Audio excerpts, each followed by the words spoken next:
All of us are aware of what is going on with regards to the farmers' protest. And I just want to make a couple of things clear to the younger people, men and women of this country. It's important that you understand what these three laws are. So I'm going to repeat it. The first law destroys the mandi system, destroys the agricultural markets of this country.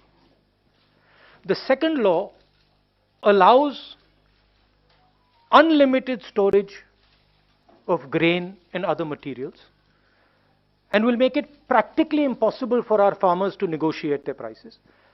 And the third law basically says that if the farmers have a grievance, they cannot go to court. Now, it is very obvious why the farmers are agitated. Because the government is destroying the livelihoods of India's farmers. It is destroying the livelihoods of our labor, and it is going to give the middle class a shock in the coming times because the prices of food are going to skyrocket. Now, what is being done to the farmers is absolutely criminal. You're beating them, you're threatening them, you're bullying them, you're trying to discredit them. The government needs to talk to the farmers. It needs to give a solution to the farmers. And the only solution, as I have said again and again and again, is repealing these laws and putting the laws into the waste paper basket. The government must not think that the farmers are going to go home. They are not going to go home. And my concern is that this situation is going to spread. We do not need this situation to spread. We need a conversation with the farmers and we need a solution. So that is broadly what I wanted to say. Hindi में बता देता हूं और देश के युवाओं को मैं कहना चाहता हूं, ये जो 3 कानून हैं, इनको समझने की जरूरत है। पहला कानून है जो हिंदुस्तान के मंडी सिस्टम को, एग्रीकल्चरल मार्केट्स को खत्म कर देगा, नष्ट कर देगा। दूसरा कानून है जिससे हिंदुस्तान के सबसे बड़े बिजनेसमैन, 3, 4, 5 बिजनेसमैन जितना भी अनाज स्टोर करना चाहते हैं, जितना भी अनाज होर्ड करना चाहते हैं, लाखों टन वो कर सकते हैं। अगर इनको ये इजाजत दी गई, किसान दाम निगोशिएट नहीं कर पाएगा। और तीसरा कानून, सबसे अजीब कानून, कि किसान अपनी कठिनाई को कोर्ट नहीं ले जा सकता। ये 3 कानून के लिए किसान दिल्ली के बाहर खड़े हैं और सरकार इनसे बात करने के बजाय, सिचुएशन को रिजॉल्व करने के बजाय उनको धमका रही है, पीट रही है, एनआईए का प्रयोग कर रही है, उनको डिस्क्रेडिट करने की कोशिश कर रही है।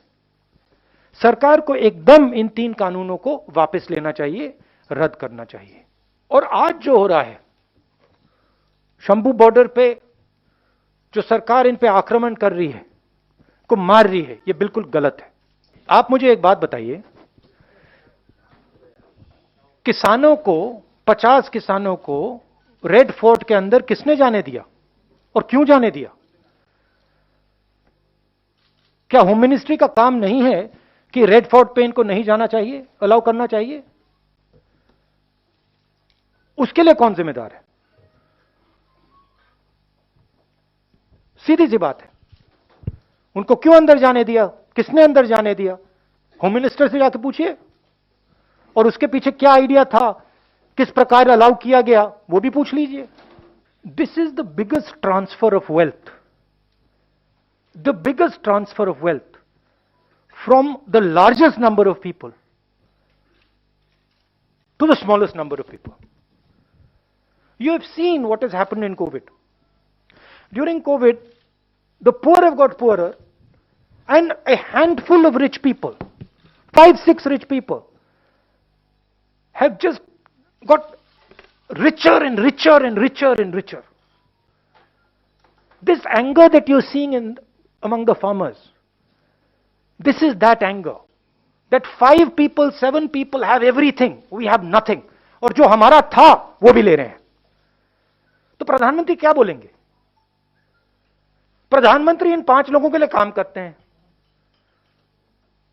उनके लिए नोटबंदी की, उनके लिए जीएसटी बनाई, उनके लिए किसानों से मतलब उनका भविष्य छीन रहे हैं. तो क्या बोलेंगे वो? कुछ बोलने को नहीं है.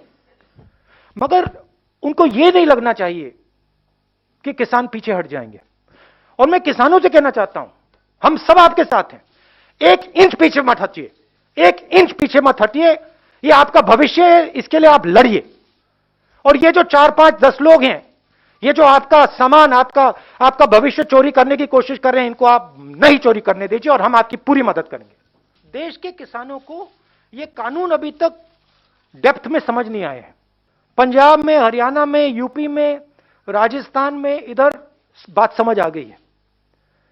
प्रधानमंत्री को यह नहीं सोचना चाहिए कि यह आंदोलन यहां रुकेगा. यह आंदोलन, मैं बता रहा हूं, यह आंदोलन किसानों से शहरों के अंदर जाएगा. क्योंकि सिर्फ किसान गुस्सा नहीं है. हिंदुस्तान में अब लाखों युवा हैं जिनसे इन्हीं 5-10 लोगों ने, प्रधानमंत्री ने रोजगार छीना है. उनको भविष्य नहीं दिख रहा है. यह पूरा का पूरा आंदोलन शहरों में फैलेगा. मैं प्रधानमंत्री से कह रहा हूं, उससे नुकसान होने वाला है, देश का नुकसान होने वाला है. आप किसानों से बात कीजिए, इस सिचुएशन को रिजॉल्व कीजिए, इन कानूनों को वापस लीजिए, नहीं तो देश का नुकसान होगा. सुनील फ्रॉम, देखिए, ये जो इंस्टेबिलिटी है, इस इंस्टेबिलिटी से देश को फायदा नहीं हो रहा है.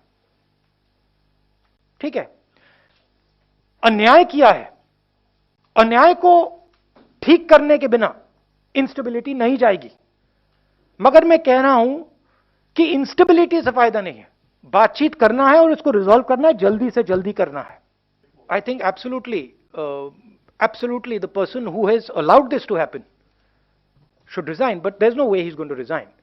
I mean, the BJP doesn't take responsibility for its actions, so I don't expect him to resign.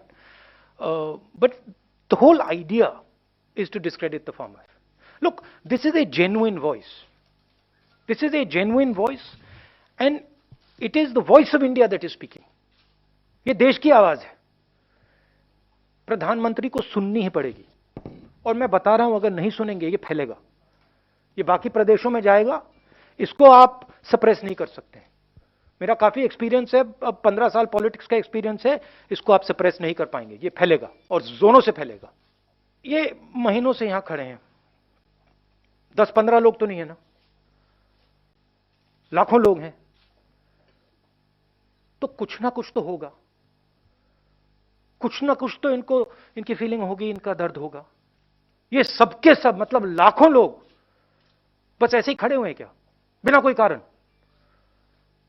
कोई ना कोई कारण तो है. सिंपल कारण है, आप इनका भविष्य इनसे छीन रहे हो. आप हिंदुस्तान के एग्रीकल्चरल सिस्टम को तोड़ रहे हो. आप अपने 2-3 मित्रों को पूरा हिंदुस्तान का एग्रीकल्चर सिस्टम पकड़ा रहे हो और आपको लगता है कि कुछ नहीं करेंगे.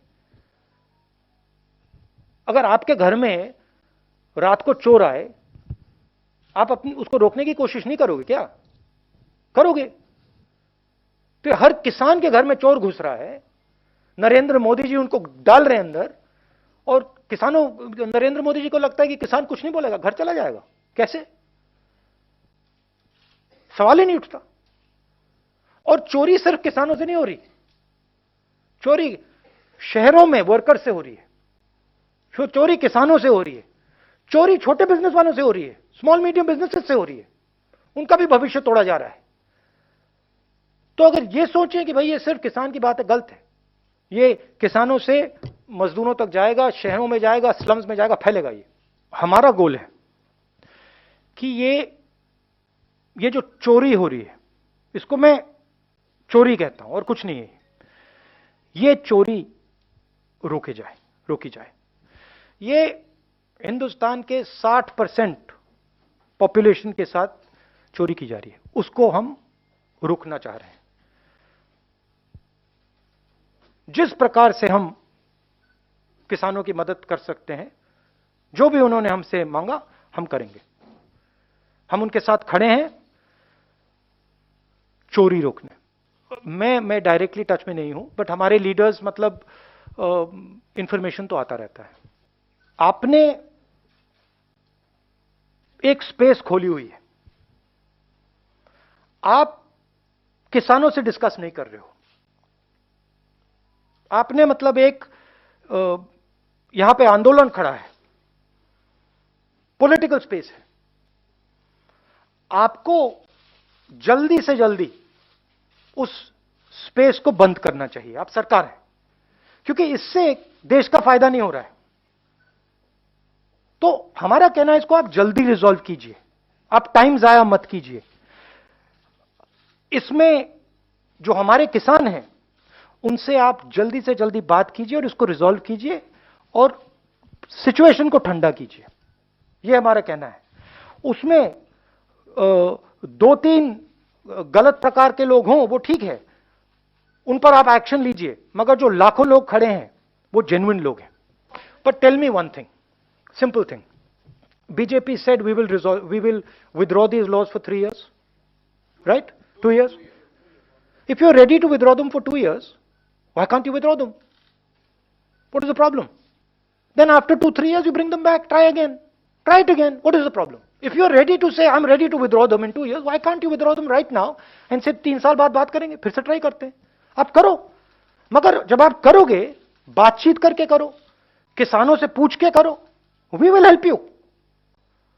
We also agree that the agricultural system needs reform, right? But why are you being so stubborn? गलती एक्सेप्ट कर लो कि आपने फोर्सिबली डाल दिया, आपने गलती कर दी, एक्सेप्ट कर लो, कोई प्रॉब्लम नहीं है। आप 2 साल, आप कह रहे हो कि 2 साल के लिए हम विड्रॉ कर देंगे, आप परमानेंटली विड्रॉ करो, 3 साल बाद आ जाओ, कहो भैया फिर से ट्राई करते हैं। हम आपकी मदद करेंगे, हमें रेजोल्यूशन चाहिए। Thank you.